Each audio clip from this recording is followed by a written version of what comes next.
రాళ్ళతో ఒక్కొక్కటిగా పేర్చుకొని ఒక చిన్న బలిపీఠంలాగా ఏర్పాటు చేసుకొని ఇక్కడ కొందరు యవనస్తులు ఇందాక నేను చూపించాను కదా మ్యూజిక్ డైరెక్టర్ సంపత్ కరాటే గారు ఈ కొండ మీద ఇట్లా అంచెల దగ్గరికి వెళ్ళి అలాగే ఈ కనిపిస్తున్న ఈ కొండ దగ్గర ఆ కింద చెట్లు వచ్చినాయి కానీ కొంచెం ఇంతకుముందు అంత చెట్లు లేవు.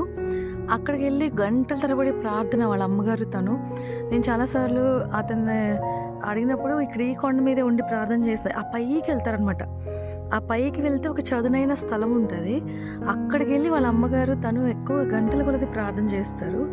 ఇది వేరే ఇక్కడ ఆపోజిట్లో మీకు ఇటు కనబడుతుందా, ఇటు సైడ్ ఒక ఊరు కనిపిస్తుంది అనమాట. జూమ్లో ఈ చెట్టు వెనకాల ఒక ఊరు ఉంటుంది.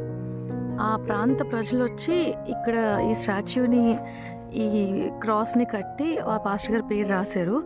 ఇలాంటి క్రాసే ఈ పైన సంపత్ కరాటే వాళ్ళ ప్రజలు వచ్చి ఈ పైన ఇంకోటి కట్టారు. అది కూడా చాలా బాగుంటుంది. ఇంకొకసారి ఇప్పుడు నేను చూపిస్తాను. సమయం లేదు, చాలా ఎండగా ఉంది. మా టీం అంతా ఫుల్ టైర్డ్ అయిపోయారు. నిన్న 3 సంఘాల్లో పరిచర్య అవన్నీ చేసి. ఆనాడు అబ్రహాం గారు బలిపీఠం కట్టడానికి స్కోప్ లేనప్పుడు ఇలాంటి రాళ్ళను చక్కగా ఇంకా అక్కడ ఇందాక చూపిస్తే బాగుంటుంది. ఆ ఫోటో క్యాప్చర్ చేశాను నేను.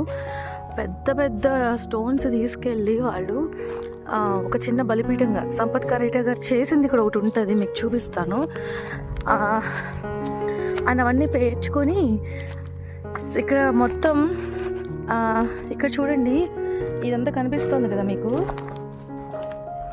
ఎన్నో ప్రసంగాలు ఇదిగో వీళ్ళందరూ తన ప్రజలు అన్నట్టుగా భావించి ఇక్కడ ప్రసంగాలు చేసుకునే వాళ్ళంట.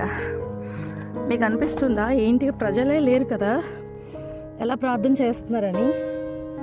ముళ్ళు పట్టేసి నా చున్నీకి గట్టిగా. ఒక్క నిమిషం.